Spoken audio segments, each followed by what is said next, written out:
Good morning, everyone, and welcome to the ODPP Café. It's Friday. We have this show every Friday at 8 a.m. This show is brought to you courtesy of the Office of the Director of Public Prosecution. And it's a show that is meant to inform and educate you and sensitize you on matters to do with law and especially in the criminal justice system. Feel free to let us know that you're watching, that you're with us. Tell us where you're watching from or where you're listening from. You can comment and tell us and ask a question.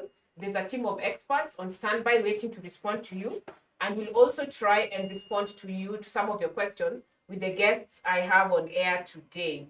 Feel free to engage us and follow us on Facebook at ODPP Kenya and Twitter ODPP_KE, and also catch up with us on YouTube, where you're welcome to subscribe to the Office of the Director of Public Prosecution. Please feel free to subscribe. As usual, we start the show with a quick sneak as to what has been happening at the ODPP and, of course, a quick roundup of the courts.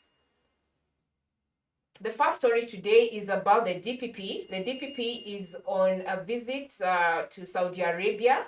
And during this time, he made a courtesy call to the public prosecutor, Saud bin Abdullah Al-Mejib, I hope I got that right, where they discussed areas of mutual interest and enhanced cooperation. So the DPP is in Saudi Arabia, and he has had a meeting with the Saudi prosecutor. The next story is now a case from the courts. So a roundup of the courts, and our first case today is that the ex-principal was found guilty of murder. Jen Muthoni was found guilty of murder by an Nakuru High Court for the murdering of her husband, Kiru Boys High School Principal Solomon Mwangi. You remember this case in 2016. She was found guilty. Justice John Ngugi ruled that the ODPP had proved beyond reasonable doubt that Jane and her co-accused Ryan were guilty of murder. The next case we look at is for Monica Kimani and Monica Kimani, where the co-accused, that is Joey and Jackie Maribe, are set to appear in court, in open court. So Justice Grace Nzioka directed the matter to be heard from May 5th, following a virtual hearing where the two accused sought to have the matter heard in open court. So the court accepted this and said that it's okay, we can go to open court, and they are bound to go to court on May 5th. Remember this case about Monica Kimani that involved Joey and Jackie Maribe. They are meant to answer to this case, and the case will go on from May 5th. You're welcome to follow up on this. Of course, Maribe and Joey have since denied killing the 29-year-old businesswoman sometime, and they were out on a cash bail of 2 million. Remember, today we're talking about bail, and we get to understand more about this bail issue. The next case you're looking at is of a murder that took place in Siaya of Eric Olo, a journalist who was based in Siaya. Victor Luta, one of those who was charged with murder, was found guilty and sentenced to 35 years in prison. He was charged alongside his brother, Franklin Luta. This was a very gruesome murder of a star journalist, newspaper journalist, who was killed. So they are, the brother Victor was jailed for 35 years, but of course, he has the right to appeal and he has 14 days to do so. And then there's a case of burglary and theft of two private security guards. They were charged with the burglary and theft of household items worth 4 million at an apartment they were guarding in Lavington. Newton Ongosi, Richard Motonya were accused of this, that they stole from Cheryl Barreto's house. And they stole and assorted items of gold, bangles, gold rings, pearl necklaces, copper, and silver rings. These guys were on duty, and this was a burglary that took place then, and they were accused of it. Of course, they are meant to answer to these charges. Give me a minute. Of course, they deny the charges. I keep saying, of course, because you have a right to respond to the charges against you. And they were released on a 500,000 bond or cash bail of 300,000 each. And the case will be mentioned on May 11th.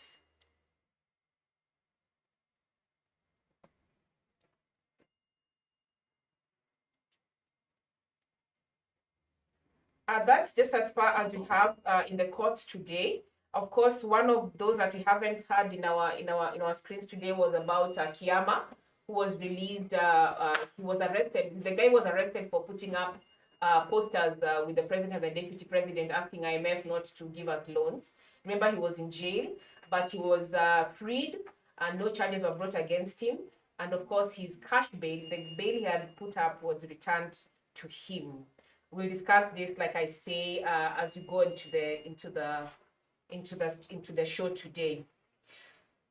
So back to our topic of the week, we have been talking about bail and bond, and a lot of interest has come out of this from our posts on Facebook and Twitter. And so, like it's custom, today is Friday. We are going to discuss this further with our guests. And allow me to introduce our honorable guests, our experts, our learned experts, and of course, ladies first. I'll start with you.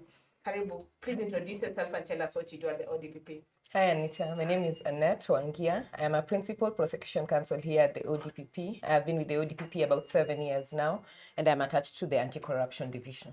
Good. We have some questions on anti-corruption. Yes. And happy birthday month. Oh, thank you. Happy birthday month to you. Thank you very much. Yes, you're one of those who celebrate wholesome. I do. You celebrate all months through. Oh, wow. Congratulations and happy birthday to you. Thank you so much. All right. Karibu, Karuri. Thank you, Anita. My name is Daniel Karuri. I'm a Senior Assistant Director of Public Prosecutions. I'm based in Nakuru. I'm the regional head of South Rift region, which covers Nyandarua, Nakuru, Baringo, Narok, Bomet, and Kericho. This will be my 20th year in prosecutions. No way. Yes. Wow. So I'm glad to be here. Thank you for having me. Experts. Thank Our you. experts. And maybe just tell us a bit about, I learned that you went and did a master's in criminology and not in law. I mean, what informed all that? No, actually, I've not completed it. I'm still undertaking it. Oh, okay. Yes, I'm still in the process of completing the criminology master's. Oh, so why criminology? Why not? I guess my passion in knowing about why people commit crimes and how we can tackle it as a society. Okay. Yes. Scientific side and also the legal side. You're in the right place there. Thanks so much. Thank you. Yeah, so this week we'll be talking about bail and bonds, as you're aware, and that's why you're here in the show today. We want to educate people and inform people about their rights and how they go about knowing when to, how bail and bond works. So I'll start with you, Annette. What is bail and what is bond? What's the difference? So, bail ordinarily is also referred to as cash bail, or often referred to as cash bail. So by its name, when someone has been arrested and the court wishes to release you pending either the completion of investigations or even at a police station, the court would set certain terms. So you might be asked to deposit either at the police station or in court a cash sum, and that's what we call bail. Now, bond is a security. So it would refer to either a logbook. So something tangible. It's more tangible. Or a title deed, and such items. And someone in that case, in both cases, actually, the court might require that someone would stand as surety for you. So come up with a new term again. So what is surety? So your surety is the individual who will sort of guarantee your guarantor. Yes, sort of like your guarantor. They'll guarantee that you'll turn up in court. So you might deposit cash, but then not turn up. So how do we find you? Then we'll look for this person. So it would be someone who knows you well. They know where you live. They might know your status, if you're married, if you're single, where your shags is, and so on. Kabisa. So tukikuwa tunakutafuta, like we're like, Anita, where is Karuri? And you are like, I know where he lives. So that's your surety. Okay. Yeah. So at what point do you get to be given bail or bond? Has the decision to be charged been made yet? Okay. Now, we have several types of bail. Let me start there. Yeah. We have pre-charge bail by the police. When the police arrest you, maybe for a petty offense, like traffic probably, they will give you a police cash bail at the police station, where you'll deposit maybe 5,000 shillings and you'll be given a receipt by the police, and they require you to attend court on a certain date, maybe next Friday. Once you attend court on that Friday, you will get back your cash, your police cash bail. Now, the file will have come to the ODPP. We will ask the police to tell us whether there are any compelling reasons why we should oppose your bail. Now, this bail that we are opposing will be granted by the court. So we have to have any compelling reasons which we must look at before we oppose your bail. Another type of bail I can talk about is bail pending appeal. Once you've been convicted by a court of law, the law allows you to get bail pending the hearing of your appeal. Okay. And that bail will only be granted if your appeal has overwhelming chances of success. That there will be no point of you staying in prison. Okay. Yet, when your appeal is had maybe 2-3 years later, it's allowed. So there are two, if I get you right, Yes. you can get bail before the decision to be charged has been made. Absolutely. An investigation is going on. Yes. And you can get bail when you're appealing, during your appeal process. During your appeal process, and now even before your trial. Or before your trial. Before your trial and after your trial. So those are the three distinctions I can talk about. Okay. Yes. So, and then how do these differ from a fine? Okay. A fine is a punishment. Bail is not a punishment. Bail is not a punishment. Bail is meant to ensure that you, as an accused person, attend court. Wait, bail is not a punishment. Bail is not freedom. Bail is not freedom. Bail comes with conditions. Yeah. Yes, that should you maybe commit another crime, when you're out on the court bail, the prosecutor has the right to apply for cancellation of your bail. Yes. Okay. Yeah. So, a fine, what's a fine? Okay, a fine probably is like you've been found guilty of stealing, maybe a phone. So the court says that, Anita, we will fine you 5,000 shillings in default, So your 6 case months has been imprisonment. determined and Yes. now you're paying something. That's it. Irudi, Yeah. hiyo imeenda. Yeah. Okay. Well, if you appeal and you're successful, and you had already paid the fine, the court might say then the fine to be paid back. So you'll get it back. But ordinarily, if you don't appeal, then you don't get it back. Okay. So there's something like a free bond as well. What is that? Okay, okay, Anita, you can. Yeah, you can go. Okay. Go ahead. Now, a free bond is when probably you are not a flight risk. Maybe you are a known member of the society, and the court will be like, why would we impose terms on you and you're a well-known member of society? But it is rarely used. Yeah, It is rarely used. Just for politicians, right? Not Who necessarily. else is well known? Sometimes, though, the court might find that there are individuals who are unable to raise the terms. All right. Okay. So, Yes. they should look at the nature of the offense. If it's not a very serious offense, but also you're unable to raise. So there are the conditions that the court will inquire into and determine, no, this one really cannot, because the court is not interested in having people in remand. In remand. Yeah. If you can go home, we'll let you go home. So sometimes you find it might be like a mom, they have a young child or something like that, and it's like, we don't want to send you to Langata or like that, or the offense is really very minor and the court decides we'll release you on bond terms, but we'll set some preconditions. Yeah, okay. There's something I'd like to also add to what Aneta said. Today you'll call me Anita. An accused person, once he's convicted and he was out on bail, that bail, once he's convicted, is cancelled. Okay. So now he will now go to prison pending sentencing. Oh, okay. Yes. Okay. So he'll no longer be out on the court bond. Oh. Yes. All right. Yeah, okay. that's one thing people should understand. Okay, so you talked about the police and the courts. Who can give bonds? Who gives bails and bonds? So the police both the police and the court can give bond. Yes, bond and bail. Bail and bond. Yeah. So for the police, ordinarily, they can give you bail depending on the offense and depending on the circumstances surrounding your offense. And I know that that's something we'll talk about a little bit later during this time. So usually if you're arrested for minor offenses, these traffic offenses we are saying, assault, things like those, the police can give you bail as they complete their investigations. But if they consider that you cannot be given cash bail because of these circumstances, you must be produced in court within 24 hours of your arrest. So then, in that case, if you were not given cash bail, or even if you've been given cash bail, you'll be given terms and told, like Mr. Karori said, turn up in court on this specific date. So when you come before the court, immediately you take plea, you plead not guilty, because bail is only for people who plead not guilty in court. Then the court will set bail terms. Okay. Yeah. Okay, interesting. So the police can give bail. Yeah. The courts can give Yeah. bail, Yeah. depending on where your case is at the moment, at that time, right? Yeah. So then, are all offenses bailable? I was listening to Judge Lesit speaking about the bail bond commission when they launched that document, and she said that after the promulgation of the new constitution, all offenses are bailable. Is that true? Yes. Terrorism, murder, Now, SGBV. I know that is a very contentious issue, Yeah. but according to the 2010 constitution, all offenses are bailable, even capital offenses. Oh, Yes. before then?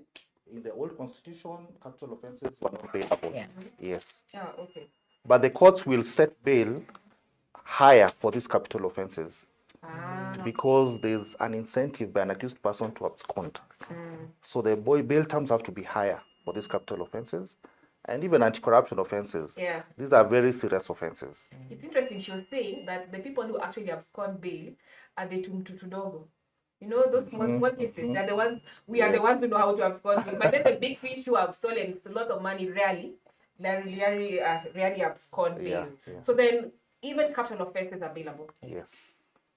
But then there must be exceptions. Yes. What are these exceptions? All right. For these capital offenses, and maybe offenses under the NCIC Act, like hate speech, those are serious offenses, we normally oppose bail because we say that these offenses have an impact on society. Yeah. They can cause disharmony and disunity to the fabrics of society. So we normally request the investigating officer to swear an affidavit in which he will put the grounds upon which he will rely upon to oppose bail. Okay. Yes. Some of these could be that the offense is a very serious offense, the probable sentence upon conviction, like the death sentence, the likelihood of the accused person interfering with witnesses. This is very real because in the new constitution, we have to supply the defense with witness statements. Oh. So these witness statements have got the name, address, phone numbers of the witnesses. So if the case is really, really sensitive, sometimes what we do, we redact the information of the witnesses. But there's a way sometimes accused persons are also able to get to know who's this witness. Who's witnessing against you? Yes. Yeah. And then the other thing, let me just add, Yes, is that okay. sometimes someone might what we call a flight risk. Yes. So you'll see that a lot of the trafficking in narcotics offenses are committed by foreigners. Yes. So you already don't have a Kenyan passport. Or even a Kenyan You are arrested at nationality. exactly. Yeah. But not even just that. We say our borders are porous. Yeah. So crossing over to Tanzania or Uganda is so easy. Or even sometimes you can just move. If you live in Nairobi and you decide to move to, let's say, Nyahururu, it might not be easy for us For to you to be trace you. tracked, yeah. And if the prosecution is able to prove that we don't know where we would find you. So they would look at conditions like, do we know where you live? How long have you lived there? Some people you find every 2 months, they change their residences. So things like that you're a flight risk, or previously you've had a similar case and in that case you absconded. So your previous character shows that you're not likely to obey the terms, whatever terms the court sets. Yeah. Okay. Just to add on that, there are some instances whereby we tell the court that it is safer for an accused person to remain in remand for his own safety. Yes, I also heard Judge Lesit say that. Yes. Have you had a case where you... Yes, there's a murder case I was prosecuting here at the Milimani Law Courts involving some farming society, whereby I opposed the bail, but the court said that in light of the new constitution, an accused person is entitled to bail. So 6 months down the line, the accused person was executed. Wow, so we had to that's close sad. the case. So sometimes it is safer for an accused person to remain in custody. And sometimes even that the court might make a temporary decision for that, because sometimes, like when someone is arrested, it's so the temperature out there is so high. So if you go back to that same society, people are like, amewachiliwa. They immediately execute you. They Mob put a tie on justice you, mob justice or immediately. something. So the court might decide, let's give it some time. Yeah. But as an accused person, when I walk into court and I'm asking for bail, I should always expect not to be denied unless the reasons are very compelling. That's not to exactly be right. given. Yes, yes. So and the burden is on the prosecution. The burden is on us to prove to the court, because this is your right. Why are we asking the court to limit that right? We are saying that we have proved because of 1, 2, 3, and that's why Mr. Karuri was talking about an affidavit, which means that we are showing we have proof. If we are saying you've absconded in a previous case, here is a copy of the warrant of arrest in that other case. If we are saying you're from another country, look at his passports, the number of places he's traveled to, and so on. So the burden is always on the prosecution. Do you always, as prosecutors, have to go for a deny bail? And then you start to say, mpatie huyu and he deserves the bail. No. It's not an automatic policy that we have to oppose bond. Each case with its own peculiar circumstances. Yeah. Yes. Yeah. And another thing I have to add is that the standard of proof when the court is determining bail is on a balance of probabilities, not beyond a reasonable doubt. Okay. You have to break it down. Okay. The court will determine between the prosecution side and the defense who among the two is more likely speaking the truth. Yeah. Yes.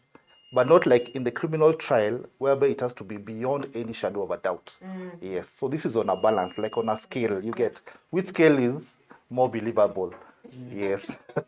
So you don't always go saying deny this person No. bail. So then you can just go and say, well, you can give them bail. Yeah, there are many times and many offenses that we just go to court. For instance, like traffic offenses, you would rarely ever.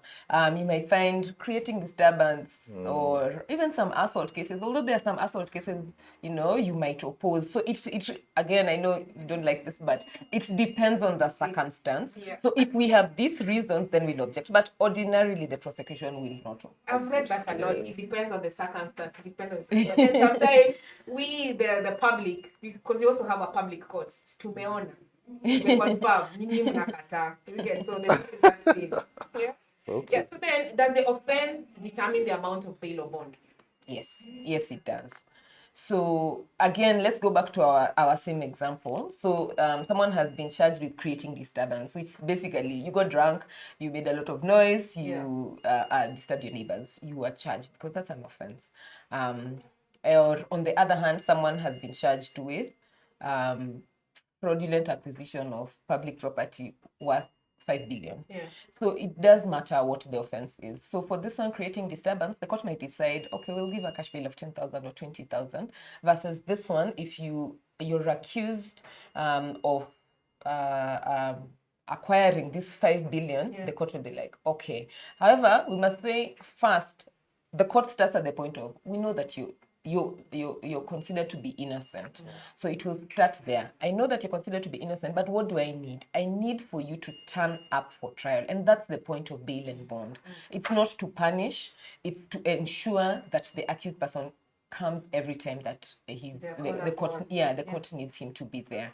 So then the court will say, if I give this person who is suspected to have stolen 5 billion or acquired 5 billion, and I tell them to deposit 5,000, will they turn up? They're unlikely to turn up. Versus this one who is creating disturbance, it's 10,000. That's likely to matter a lot to them. So the court will look at such things. But you must agree that we, the public, view bail and bond sometimes as punishment, especially when you go to the ghettos and informal settlements where cops arrest the youth, and then bail is put there as a real threat. Your whole family has to come together to raise money for you to get out. What happens when you go to court and find just a young man has been arrested for maybe drunk and disorderly in the informal settlement, and then bail is 3,000. Okay, they can't raise 3,000 already. We live below $1 a day. I mean, most of the population. So how do you raise such bill? What happens? And is that then the reason why we find that the prisons are so full with remandees, people who can't afford? What happens? Okay, maybe for the child offenders, the policy should be that we do not oppose bail for the child offenders. Yeah. The court should be very lenient on them, because what we look at is what is in the best interest of the child. Yes. Would it be in the best interest to take this child to mix with hardcore remandees? Yeah. It would not be in the best interest. It's counterproductive, counterproductive. Yeah. But sometimes we also have to consider what the victim of the crime has to say. We have a Victim Protection Act in which the victim must participate actively, even in the bail hearing. So if our victim tells us that he wants us to oppose bail, we will oppose bail. Because basically the trial actually is initiated by this victim of ours. Yeah. But I'm asking about this person who can't afford bail. Okay. Do they just have to go to remand? So those are the circumstances where you might find that the court would agree to give a free bond. Yeah. But at that initial state, you see, when the person is brought before the court is not able to tell. Like at first glance, I might look at you and say you can afford 20,000, and yet you don't.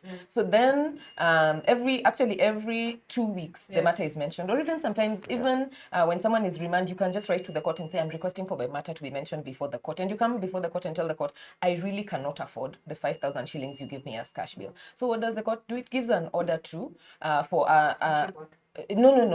some probation officer to do a report. So we call it a pre-bail report. And that's good that you brought it up. What is the role of the probation officer in all this bail and bond system? At what point do they come in? So because of the number of cases that go through the courts, a probation officer's report is not asked for at every instance. But there are certain circumstances where the court will say, we need to determine what is the status. So for instance, we as the prosecution may say, this gentleman is going to be lynched if he's released. Or we'll say that the witnesses feel intimidated. So the court needs almost an impartial arbiter to say, the defense are saying this, the prosecution are saying this, what is the position? What ground kuko aje? So then the probation officer, who's also a government employee, will go to the ground. They'll contact that person's relatives, they'll contact friends and neighbors and find out, what do you think? If we release this person, do you think he can still come to court? And sometimes, or many times, that probation officer's report will come back and say, sure, you can release. Or they might say, no. Actually, don't even release the person, because from what I saw on the ground, if you release them, they won't survive. So where is the accused at this point? They are in remand. So what happens once you've taken plea and bail terms have been set? If you don't meet the bail terms, you're taken to remand. Now, remand is different from prison. They are sometimes used interchangeably, but they shouldn't. So only people who've been convicted, you've gone through your trial process and you've been sentenced, then you're taken to prison. Now, remand is for people whose trials are pending. So you're taken to a remand facility. Why are they full? Because when you read newspaper, when you read some texts, you hear that our remand prisons are so full. Okay, Well, you first don't of work all, for prison. yes. Yeah.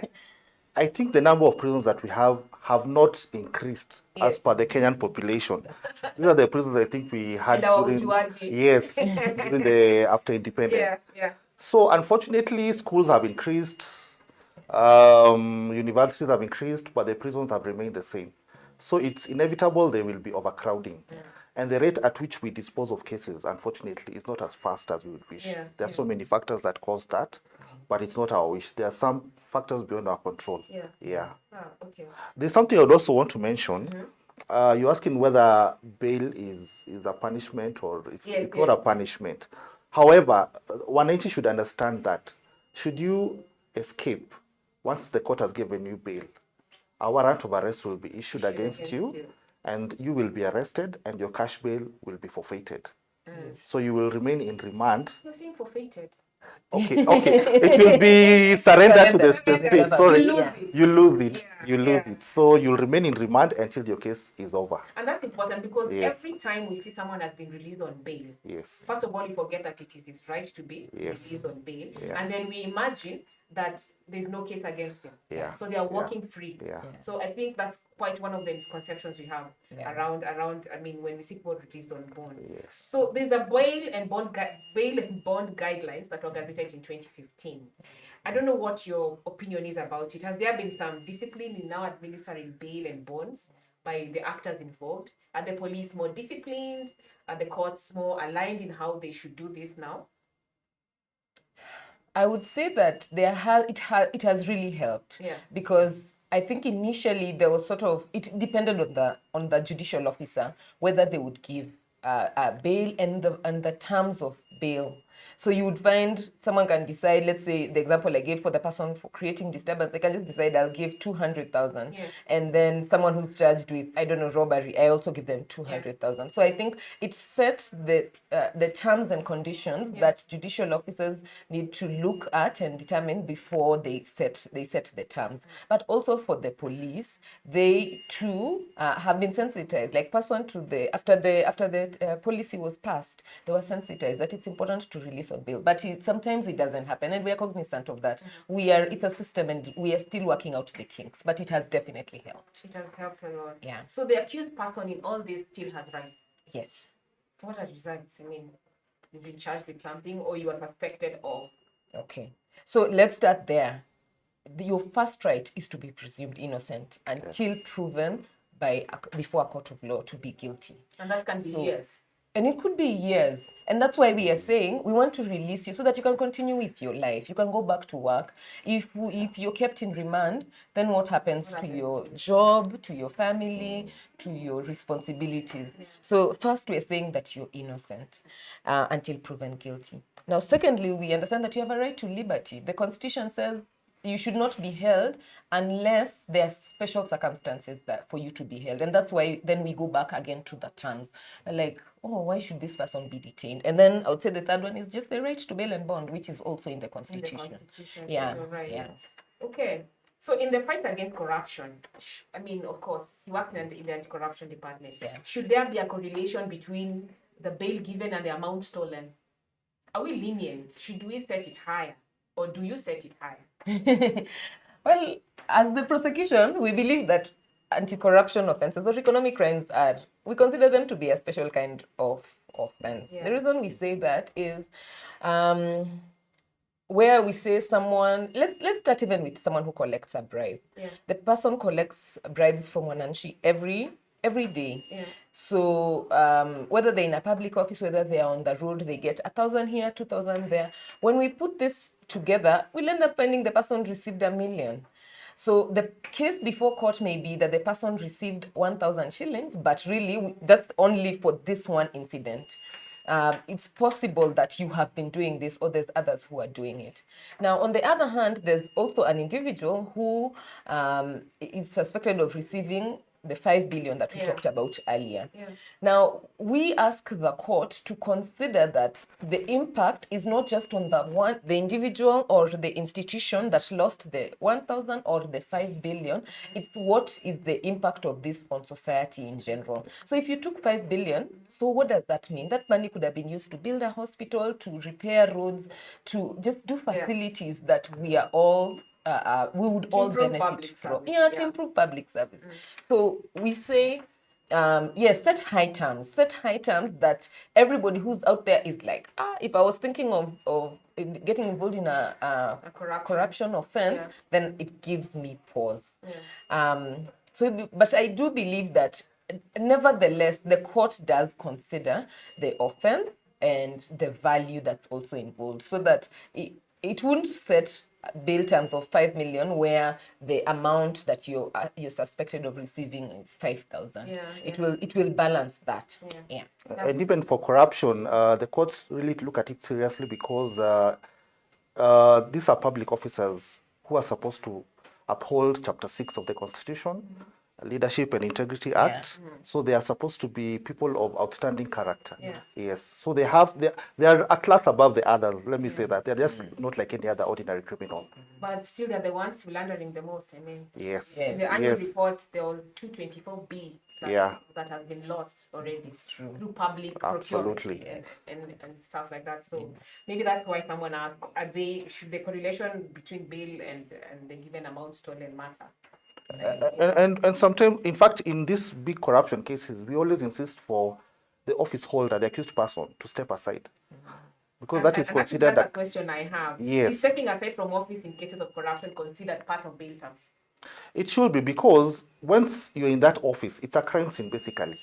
And the witnesses are most likely to be your juniors in that office. So there's a high likelihood that you will interfere with the witnesses. And that is one of the considerations that the court takes into account when granting bail.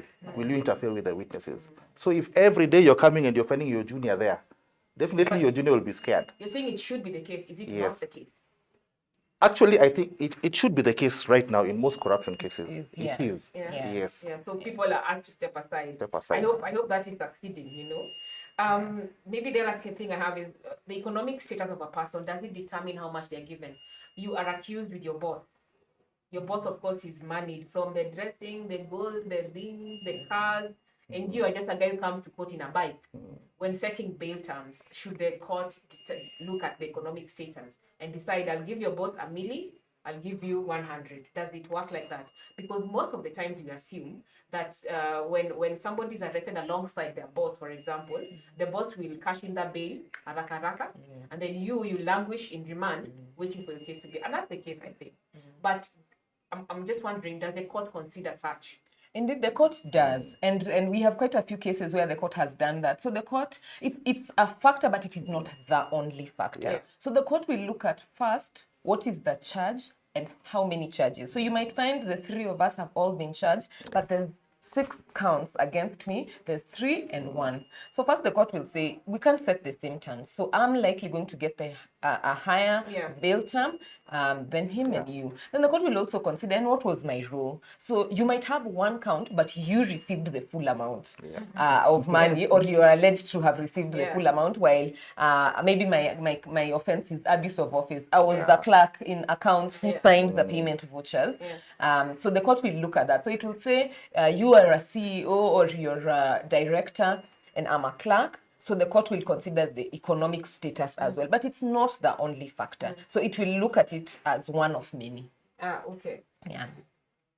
So we talked about the probation officer, and there's a special inquiry that is done, and that is now the uchunguzi they go to do in your community. Yes. Have you seen cases where people are held back in remand because the community has rejected them? Wamesema ule boy tumechoka na yeye akae amalize kesi. Even a parent can decide, nimechoka aendelee tu kukaa. Do you intervene and say, oh, mchukueni tu the police will be on him, the chief will be on him? Are there such cases? You know, there are such cases whereby someone is known to be the village thief. Yeah. So the probation officer will put that in his report. Yeah.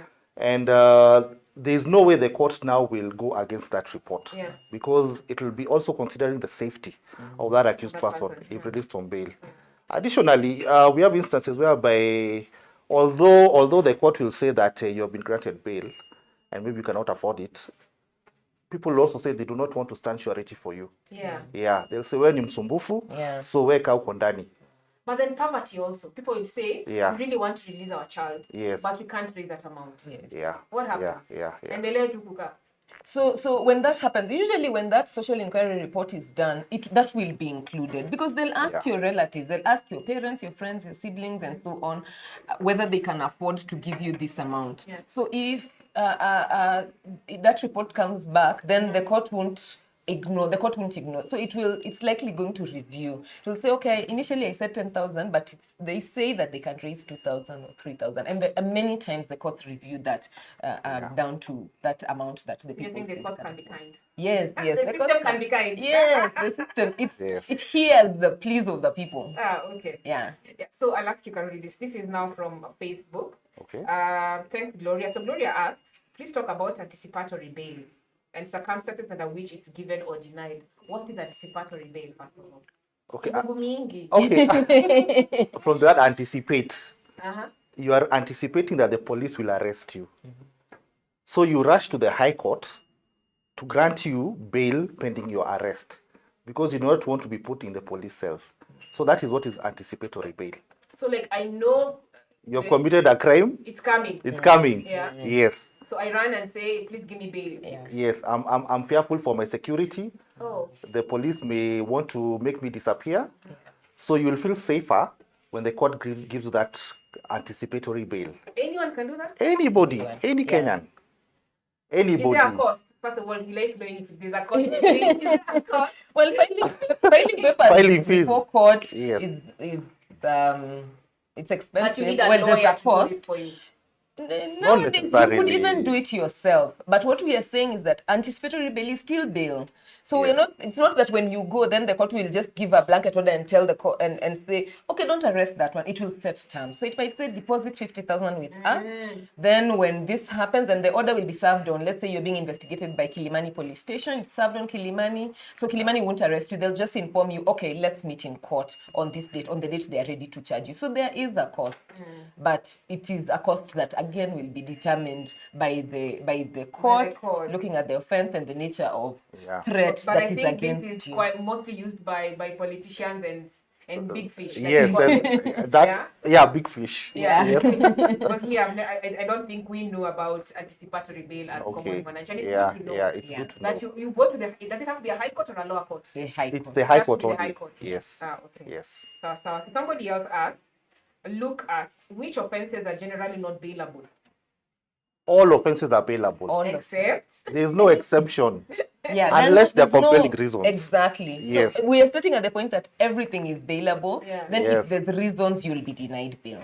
So anything, you can actually be denied bail for any offense, including this creating disturbance. Yes. Because you might find that it's what's considered a minor offense, but yet your parent says, this person is threatening to kill me. I'm afraid for my life. And if we can prove that maybe there have been attempts or things like that, then the court will say, we are not giving you bail. Yes. And someone who's been charged with murder, the court may say, we'll give you bail. So there's really, there is all offenses are bailable. all offenses are bailable. Yes.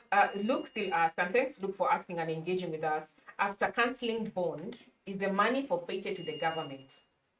Okay, let me explain the bond process for Luke. Please. Okay. Yeah.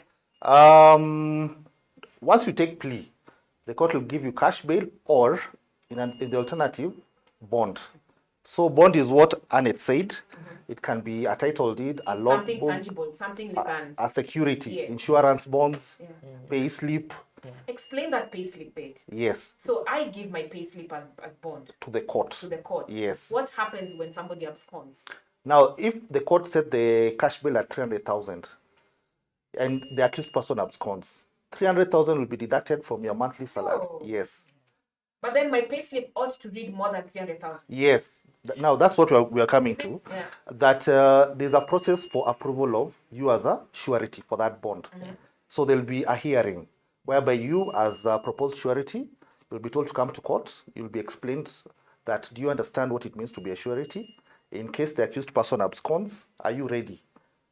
First of all, for that 300,000 to be deducted, and also to be put in case we don't get that money. You arrest me if you don't get that money. Yes, you'll be put in. So it's a very, very serious process. Undertaking. Yeah. Yes. Okay. Yes. And just to say that the point of getting you is that we want to ensure that the accused will turn up. So when you come during these hearings, we ask you a lot of questions. We'll ask you, do you know where does he go to church? What is his pastor's name? What is his wife's name? Where do his children go to school? So it's for us to establish that you really know this person. So when he absconds and you come and say, I can't trace him, the court says that means you lied. Yeah. So usually the court will give you time when he first absconds and will tell you, I'm giving you a month. Go look for that person because you said you know them and bring them. Then if that fails, then we move to the next stage. We're like, we'll recover this amount. And depending on the seriousness, because sometimes the court will say, no, you're not taking this process seriously. We might decide, you know what, we'll keep you in prison for 6 months so that your people now, they are worried about you. They will help you look for him. Yes. So, yeah. Even the instances whereby a proposed surety comes and we as a prosecution object to him being a surety. Yeah. Because his only reason for being a surety is that you're my friend. Yeah. But that's not good enough. Yeah. There have to be other considerations. Compelling reasons. Yes. You're telling Luke about the process of bail. Oh, yes.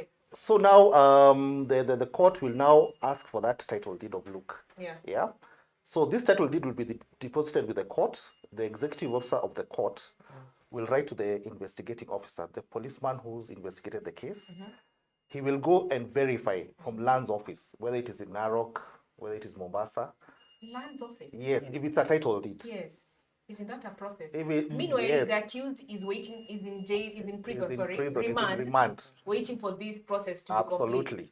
complete. It takes maybe a week or two. Lands office a week or two. Yes. Yes, yes. That's debatable. And then if we find that, for example, this title that you brought is a forgery, we reject it automatically. Okay. But if it's genuine, we will also get your ID. We go to NRB, Register of Persons, that is, to confirm that is it Anita who's appearing on this ID? Yeah. And then what else? And then now we also, if it's a motor vehicle, we go to NTSA to find out if you're the owner of the logbook. So once all those processes are complete, now the court now has a hearing with the surety and saying that we have approved you and these are the conditions. In case you fail, are you ready to face the consequences? Yeah. Okay. And let me just say something that you mentioned. You said, Lance Kweli, can it take 2 weeks? The truth is that because you don't go, you're not the one doing it. So the investigative agency, so whether it's the DCI, the National Police, relationship yes. works. So it generally takes a week to 2 weeks. That's very important. Yes, sometimes it might take a little longer because maybe it's far, the property is far, but really the officers travel to go there and verify these details and so on. So it takes generally a week to 2 weeks. So what we normally see, like in the corruption cases, let's say the cash bill is 10 million and the bond is maybe 50 million. So to prevent going to remand, what accused persons do, they put up the cash and then like after a month, they say we want to substitute the cash with a surety, a bond. So now they get back the cash and now the title deed is deposited with the court. Anti-corruption, guys. So then Luke asks again in the same post, when the accused is sentenced, do you lose this money you put in for bail or bond? No. So ordinarily, the bail amount is refunded to the depositor. That's very important, actually, for people to know. So sometimes what happens is because you're likely to be the one in custody and you send a friend and tell them to deposit, that friend sometimes writes down their name. So they should write down your name, the person who gave the money. So if I'm the one giving the money and I'm not the accused, don't write the accused person's name. So what happens when there's a conviction or something, the money is refunded to the depositor. So if you wrote someone else's name, the money won't come back to you. Also, there's something that happens if you're convicted and you're sentenced to pay a fine. Sometimes the accused will say, utilize the fine amount to pay the bail amount to pay the fine. So again, that's important for you as if you're the one depositing the money for someone, because you're like, that is your part of the deal. Yes. So you might want it or you might not, but you want that decision to be to be yours to make. For that money to either be utilized to pay the fine or not. So it's important whoever gave out the money, the receipt to reflect their name. It will reflect their name, but it will also reflect like the name of the accused and the court number and so on. So you will prove that it's for this individual, but you have some security as well. For clarity, for Luke's case and the rest who are watching and listening, if a conviction is made, I don't lose the money I put in for you. No. I don't lose my bond, my surety. I don't lose it. Yes, like the bond is. For as long as my name is there, everything comes back to me. Exactly. Endelea na kesi yako. Yes. Yeah. Okay, that's quite clear. Thanks so much. Thanks, Andrew. Andrew says ODPP should consider coming up with pre-trial risk assessment tool. This is a lot of lawyer language that will buttress the bail and bond policy guidelines. Do you understand what he's saying? Pre-trial risk assessment tool. Okay. As prosecutors, before any charges are approved, we normally take time to go through the file carefully to ensure that there's enough evidence. And during this time, we also make a determination whether we will oppose bail. So this actually works in tandem with the bail and bond policy. Yes. Okay. So that when we appear in court, we say, Your Honor, we are ready to oppose bail. In this case, yes. So we have those tools actually. Yeah, because in the course of the investigation, the officer has come into contact with different people. So if there's something that would stop or that would cause for the police to advise that this person not to be given bail, he'll already know at that point. So by the time he's bringing the file to us, he has that information, he prepares an affidavit, and then when we are going into court, we go with that information. Okay. John asks, it's nice to learn that the prosecution can object bail for the sake of an accused. No, he doesn't ask, he comments, for the sake of an accused person's safety. And you talked about that. Sometimes you see if somebody is released, then they're a risk to themselves. They're going to be maybe lynched or something bad is going to happen to them. Thanks, Benjamin, for watching. Edwin Jr., thank you very much. We'll check what you sent to our DM. Luke, we've talked about your questions. Thanks, Lillian Wema, for following, and Alois for also watching. So we just go back to our question. I think what you haven't discussed is, can the bail and bond terms be reviewed? Can they be taken up or down? Yes, they can be reviewed. Yeah. So let me give an example of when it can be reviewed upwards. Yeah. So for instance, you were charged with stealing 500,000. So in the course of the case, or soon after the case has been filed, additional information comes in, and we discover you didn't steal 500,000, you stole 5 million. So then we'll come to the court and say, you told this person to deposit 10,000. We think that 10,000 is not appropriate for this. To go back to the court. To go back to that in that case. Secondly, the accused could do something that would cause the court to escalate its terms. So there are circumstances where someone is released on bail and informed, don't get into touch with the witnesses, yet they do. They do. So when that happens, we will come back together with the police and inform the court that the circumstances have changed. Now, third, sometimes when during the trial process, we start with the prosecution gives its case, then the court will make a determination whether we have established a prima facie case. Like basically, have we given enough evidence for it to require? What does prima facie term mean? So it just means that at the beginning, from the face of it, can we see whether the prosecution has given us enough evidence to require the defense to tender some defense if they want to. So at that point, sometimes the court will say, because of the nature of the evidence I have had, I think that if I release this person again, like if he goes back, if he's released on bail or bond, he won't come back. Like the evidence was overwhelming. Yeah. So the court could review at that time and could even choose to cancel the bail terms, the bail and bond terms. So it can review it upwards.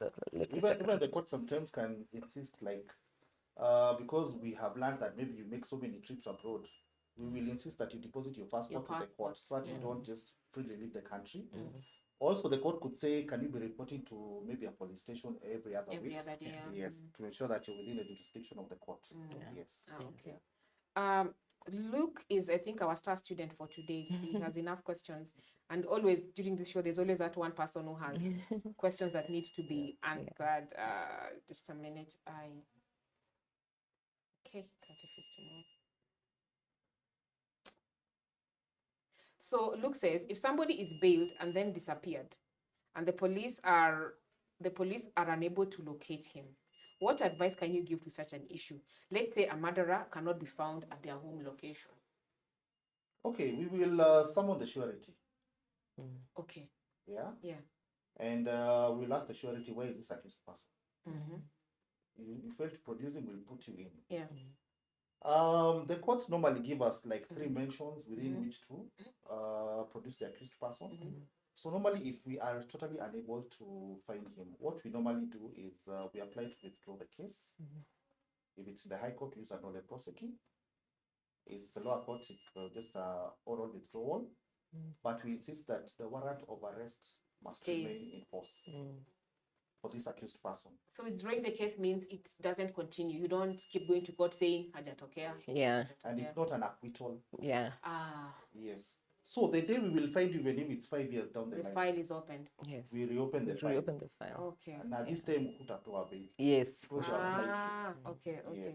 Yeah. So Benjamin has a question, or I think it's a comment. The exceptional cases where accused persons run out of jurisdiction, that's out of the country, just before judgment, with high likelihood of conviction. Amona kesi nenda vibaya, alafu anaenda. And the surety willingly pays the surety amount, and it becomes very difficult to get justice in this case, despite the existence of a warrant of arrest against the accused. So what if the accused and the surety are in cahoots? Aseme tu wacha pesa iende nitakusort. Yeah. What happens the case? Now, first, that's very possible. There are circumstances where we call them sureties for hire. Yeah. Yes. So I'll turn up with a title deed, make it genuine, then I'm paid. But I don't really know you. You coach me very well that I'm able to answer all the questions about where you live and so on. Yeah. So what happens, I'm not interested in whether you turn up or not. So then once I'm released, I go missing. Now, let's talk about someone outside of the jurisdiction. We have things called something called an international warrant of arrest. So if we know that you're in Canada there's a process through which we can communicate with the authorities in Canada, and that warrant of arrest can even be effected in another country. Oh. Yes. So the truth is that we say that the arms of the law are I was long. just about to tell you, mkono Yeah. serikali goes Ni beyond. mrefu, and it goes beyond. Itakupata. So you could be that you would still be found. And even for this, so the surety would also somehow either need to go missing or yeah, maybe I don't know whether they would be willing to go to prison for 6 months, but sometimes the truth is that it has happened. It it has has happened, and yeah. it's unfortunate. I think you can't cover everything. There are some circumstances. And then even on this issue, we have the interagency collaboration where we will now apply mutual legal assistance, whereby we'll ask that country where you've gone to bring you back. You collaborate with them. There are cases in Kenya where we have that. Yeah. Okay. There's one other issue which I think listeners should know. If you are fed up with being a surety. Oh, you can be fed up. Yes. That this accused person keeps absconding. Yeah. And you're being Putting you at risk. Yeah. You approach the court and tell the court, I'm withdrawing. I want to withdraw. Exactly. So this accused person now will be put in remand until he gets another surety. So a surety is not bound at back at the end of the case. Yeah. You can leave when you feel that you're not satisfied with this guy's conduct.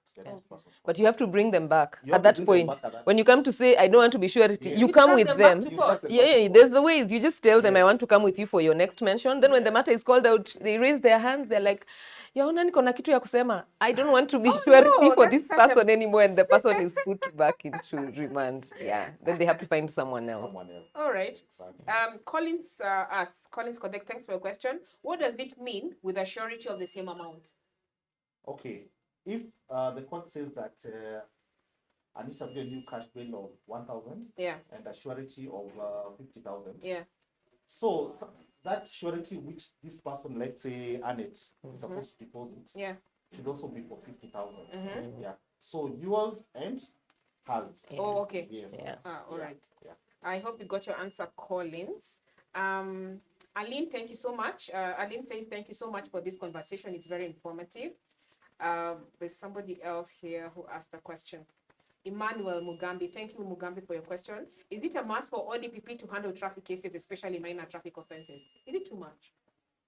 Can the traffic offender be fined on the spot, especially if they accept the charges? Nikisema, it's fine. I oversped. I was in a hurry. I forgot. I stepped on it, but ni leo tu. Chapa me my fine, I go. Do I have to go to court? I think there have been circumstances where that has The instant fines. There have been instant fines. So what would happen is that you need to have, because you still have to go through the process. Yeah.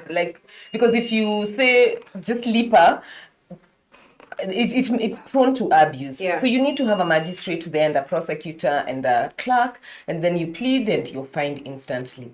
So it's something that ideally we will get there, but we are not there yet. Yeah. And we talked about it. Absolutely. Being arrested in the hills of Kapsabet. Yes. Hakuna M-Pesa, hakuna court. I mean, you're in the middle of nowhere. Yeah. And then you accept Nambia, Afande, honestly, I know I did this. Chapa me my fine, I go my way. You know? And further to answer that question, all prosecutions are initiated by the DPP. So it's not that we don't prosecute even minor cases. Yeah. We prosecute all cases, even county cases. Okay. Yes. All right. And there was a time I remember, I think it was 2016, 2017, there were magistrates who had been posted on the highways to deal with the traffic offenses. And that was actually to minimize or to curb corruption. Yes, on the road. exactly. Did it work? Well, it worked for some time, but I guess due to logistics, it became an issue. Yeah. Okay, Luke again asks, can a threat to kill be bailable? All offenses are bailable. Yes. Narcotics. Yeah.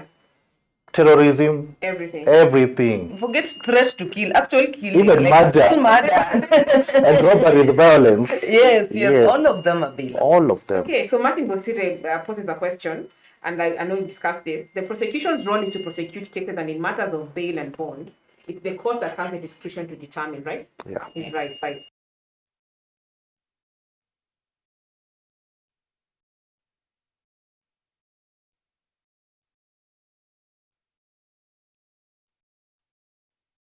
About that. Well, unless you can cite an instance, really we cannot comment on that. You can't. But our officers are officers of integrity. Yeah. And there is a complaint. And there's a complaints division. Yes, If you have a yes. complaint against a prosecutor, Yeah. it's called the internal compliance You can definitely unit go and and lodge their complaints. yeah. We don't tolerate corruption in the ODPP. Yes. Okay. Yes. All right. So I'll ask some questions that were on Twitter, a lot of which just before this morning, and we'll just answer them as they come. Okay. Yeah. Okay. So Luisa Kabiru asked, when your prosecutors were trying to deny Mutemi Kiama bail and hold him for 14 days, which compelling reason did you have? Kiama is the guy who was accused of putting up posters for the president and deputy president, telling IMF not to give us loans. Remember, he was released and his money returned. I think one of those we saw cash bail, judiciary person. But Luisa had a problem. Says, what compelling reasons did you have? Okay, the president and deputy president are symbols of national unity. Yes. Now, if you go accusing the president of such a serious offense, Yeah. it is only fair Yeah. to give the police time to investigate those allegations. Yes. And one of the considerations which we consider as compelling reason is Yeah. national security. Yes. Yes. So if anything is touching on the president, that is national security. Yeah. So we ought to apply for such custodial orders. And the kind of evidence that was being gathered is cyber kind of evidence. Yeah. So that takes time. Yes. And to prevent him from further engaging in this kind of activities. Yes. So it is not charging him, it is just getting time to investigate. And in an ideal situation, Yeah. all investigations would be done first, Yes. then we arrest. Yes. But many times that doesn't happen. Think about situations where you see someone, like they snatch your phone Yeah. and they're chased and arrested by members of the public and brought to the police station. Now, the police officer still has to do investigations, record statements, and so on. There are certain circumstances where the police will need more time than the 24 hours that the law gives. Okay. So then they will come to the court. And the thing is that the police, through the prosecution, will make an application. Now the court will listen to the reasons that have been given, and the suspect at that point will also be allowed to give their reasons why they don't think there's need for them to be held. Now again, on what Mr. Curry called balance of probability, the court will listen. It will weigh both sides and make a decision. So there are many times where the prosecution will make such an application and the court will say, no, I don't think you have given a sufficient reason. And there are times where the court will say, I think you have given a sufficient reason. So we also have a check. It's not that the prosecution or the ODPP has a blank slate, that the judiciary also checks us. It checks the defense as well. Okay. To balance. What is this section 87 that was cited in this case? Section 87 actually is of the Criminal Procedure Code, which allows withdrawal of cases, whereby maybe we feel we do not have sufficient evidence. So it's an avenue to withdraw a case, to salvage it in a way. But 87 doesn't mean that you're scot-free. You can't be rearrested. Yes. It's not an acquittal, it's a discharge. It's a discharge. Yes. All right. And another thing, I can maybe refer to some case I did, whereby we had succeeded in obtaining orders, custodial orders for an accused person to be held for 14 days. The subject went to the High Court, and the High Court reviewed that and said that he will now be given court cash bail of 1 million pending conclusion of investigations. So these orders can be reviewed by the High Court. There's that avenue. Yes. Yeah. Interesting. Yeah. So at Kaizen_KE says, suspects should submit wealth declaration form to enable courts determine bail and bond amounts, or else that should be denied. He cites Article 27, should be amended to have bail and bond right conditional to wealth declaration. I think he's saying we have to do wealth declaration at the point of bail and bond. Is it possible? First of all, wealth declaration is billed by public officials. Now, the challenge is that it's not a foolproof system. Let's start there. So I could choose not to declare all my wealth. I can just put what I should be owning as a prosecutor at my level. Yet maybe I don't. Now, secondly, what we talked about is that although the court considers different things, including the financial status of an individual, that's not the only consideration. So I might be very wealthy, yet really there's no way I'm going. So we can look, I might be very rich and I'm 87. Yeah. So the court might just even release me on free bond because it's Yeah. like, how fast can you run anyway? Once you start running, we just catch up with you. So, Yeah. so it is a consideration, but it's not the only one. So it's a good proposal, Yeah. but it's difficult to Yeah. put in place because there's a lot of people who do not feel wealth declaration form. Okay. And who are not public servants. Sorry. Yeah. It applies mostly to public servants. Yes. Fari 1 says, but an honest question. Are you supposed to investigate, then arrest, or arrest, then investigate? Okay, I fully agree with him. We first investigate and then arrest. Yeah. But sometimes we can have a case of defilement. Will we wait until we finish investigations, do DNA to arrest the suspect and he's been caught red-handed? We first arrest him, take him to court within 24 hours and ask for time to do those medical tests and all that. Yeah. Even for murder. Maybe you've caught someone committing a murder red-handed. Yeah. We have to do the post-mortem. We have to assess if you're mentally fit to stand trial. Yes, that was discussed. So you have to remain in custody.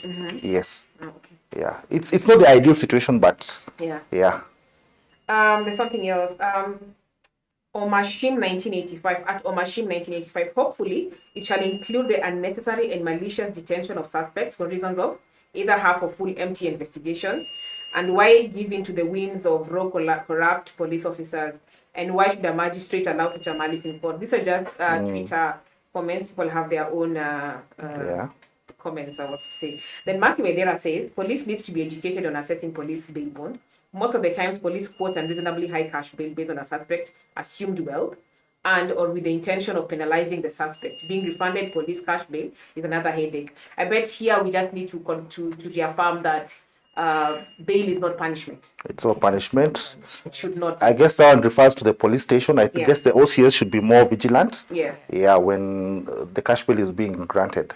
Yes. Okay. At Eve, what he says, basically, you are saying it is not a right because it is dependent on the crime. Is that what you are saying? Let me put it like this. Bail should be automatic. However, if there are compelling reasons, it's not absolute. Yes. Okay. Yeah. Let me just say before Yes. you move on, I wanted to say on the previous point about the individual who said getting your refund from the police station. I wanted to comment on that. Yeah.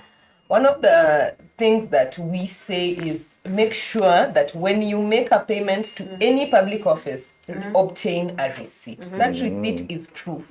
Oh, yeah. That you have given money. Whether it was you were told it was a fine, whether you were told it's cash bail that's to be refunded, hold it. Do not give that receipt to anyone other than if it's in court, then you'll inform the magistrate, in fact, I have a receipt for my cash bail. And the magistrate usually will ask, they'll even ask us as prosecutors, what is happening with the cash bail if there is a challenge. And we will liaise with the OCS to have the money returned. If there is a problem beyond that, that OCS, whoever is in charge will be summoned even to court and asked what is happening with this receipt. But we've had instances where either you lose your cash bail receipt or you come to court there and you are told it's a traffic offense, you've deposited 5,000 shillings, you get there, someone tells you, nipatie tu hiyo receipt wewe enda. So you give away the receipt, you don't go to court, a warrant of arrest is issued, So someone takes your receipt for what?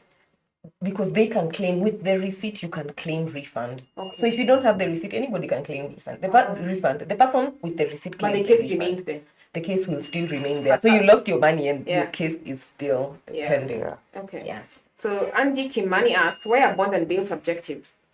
Are they subjective?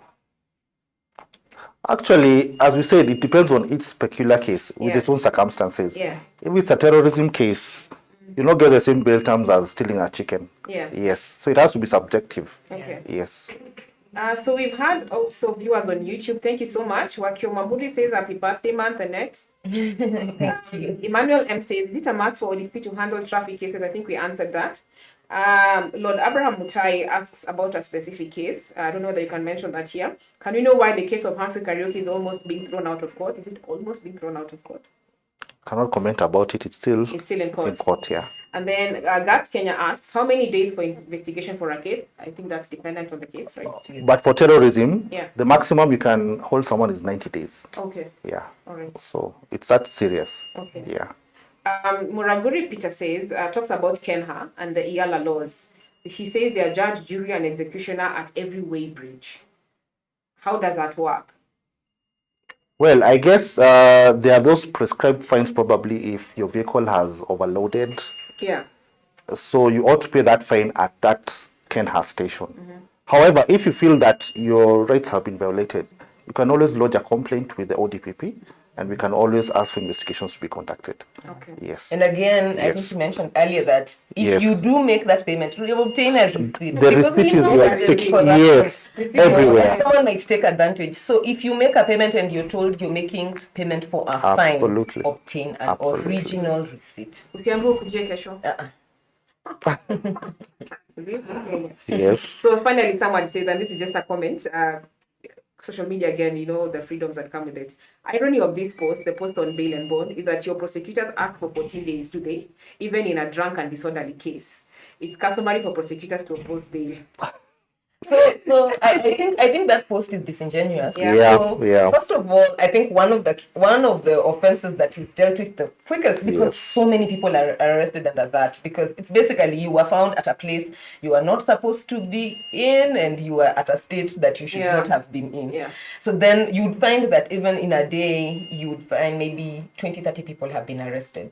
Ordinarily, the courts, if the individuals plead guilty, sometimes the courts don't even find them an amount, because you find people can't even afford their 100 shillings. Yeah. So they'll be told, clean the court community premises. service. There's some community service, go to this police station and sweep a little bit and you're released. So it's not really that you'd be held for drunken disorderly for 14 days. Yeah. No. And again, let's go back to the fact that the prosecution has to prove to the court that there is need to hold an individual. I think it would be very hard for us to prove to the court that we need to hold someone for a drunk and disorderly child for 14 days. What investigations would we be needing to do in that case? Or like in the current state of COVID-19, you've not been found wearing a mask. You violated curfew, social distancing. Why would you ask for 14 days to investigate? I mean, you go to court direct and you're fined on the spot. Yes. Yeah. So Zelda Pamela says, good to see Mr. Karori. Thank you. Thanks, Christine. She says, very good discussion. And I think we have come to the end of this show. Okay. And we have discussed a lot about bail and bonds, but there's still so much. So even you can also go ahead and just engage in your platforms, because there's so much for one to learn based on the questions that you're receiving. But I'd like to thank you for coming to the show, unless you have some parting shots. First of all, is there any misconception you want to clear when it comes to bail and bonds? I think let me start and say, because it has come up several times. Yes. One of the things that is the misconception that's there is that prosecutors are the enemy. Yeah. We are not. We are agents of the state to work for the people. You're ministers of justice. We are ministers Absolutely. for justice. Yeah. And we will not stand and see an obvious violation of the law and close our eyes to it. Yeah. If you have a problem or a complaint, you can reach out. Right now, the ODPP offices are in all the counties across the country. Okay. You can lodge a complaint anywhere, and we can ask the police to investigate, or even if it's against one of us, then the office will investigate that. But we are here to serve the people. We are always open to answer questions, and if there's any challenge, we are always available to respond. Okay. Yes. For me, I want to thank you for inviting us to this session, and wish to inform the public that we are there for them, and we are always transparent, and we uphold integrity in the office. And on issues of bail, we do not oppose bail in all cases. Let it be clear. Yes, it's each case with its own merits. Yeah. Yes. Okay. Yes. So there's still some questions coming on social. So Gilbert Wanami says, why is it that there are stringent measures, that is high standards for the surety to meet bail the accused person? I don't know if I get that right. For example, a letter from DCI to ascertain whether the land exists, yet there's a title deed and such certificate to prove. So I think he's saying, in as much as I bring you a title deed, my name, a such certificate to prove, you still have to go through the process.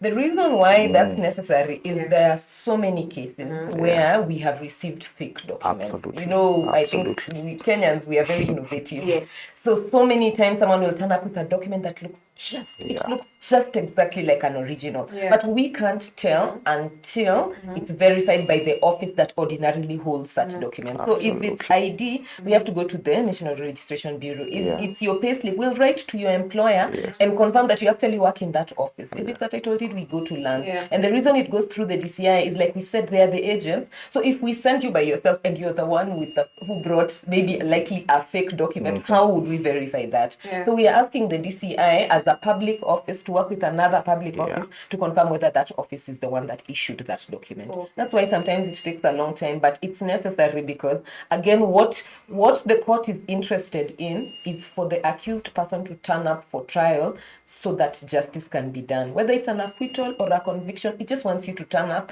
hear your case, it's determined, the end. And we also have to remember we have a complainant who wants justice. So it would have no purpose that you bring a fake title and you escape. Our complainant will not get justice. Millicent, thanks so much for the question. Many petty offenders pay bail and fear to come back to collect their money. Where does this money go? Okay, all money paid to court goes to why would I be afraid of going to pick my bail? I mean, if the money is to be returned to me, why would I be afraid to go pick it? Maybe they're afraid of that they'll be convicted. So, because remember, you're depositing cash bail at the beginning of the process. And if you know you did it, maybe you know you did it, or secondly, you just don't understand the system, how the system works. You're like, if I come tomorrow, does that mean I'll be convicted? So people are afraid. So what happens if you don't turn up? A warrant of arrest is issued against you. That money is surrendered to the government. It goes to the consolidated fund that does all the things to run the country. This one just needs direction. Complaint. It's a complaint. A certain lawyer took money to help a certain mama. It has been 1 year. She never even took the case to court. She's not taking calls. How can the DPP help? Okay, I guess the individual could come to the nearest ODPP county office, lodge a complaint. In all counties? We are in all 47 counties in the country. And we'll assist them. All right. Okay. I think that's it for today. Okay. We've come to the end, like I said, and I thank you so much for taking the time to talk to us about BailandBond. We shall continue engaging. Yes. Even on your platforms, engage. Clearly, people, there's a lot of clarity. We need to understand that you don't always oppose bail. It's clear now. It's clear that it's not always that you oppose bail. There are days when you accept for a person to be released on bail. So thank you so much, everyone, for watching us. Thank you for engaging with us on YouTube, on Facebook, and on Twitter.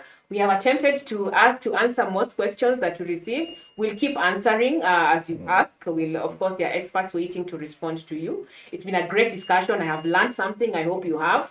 Like I said, we need to go into this journey together so that we are empowered more to understand the law and how it applies to our lives, our everyday life. Because you must agree with me, bail, one time in your life, you need to either stand in for someone as surety or pay bail for something or bond. So it's good that you understand exactly what you're getting into. Thank you once again. Keep engaging. And of course, subscribe to our YouTube channel, like us on Facebook, follow us on Twitter. And let's keep doing this. Have a great weekend and have a great week ahead. Let's meet again next week to discuss our next topic. Thank you so much.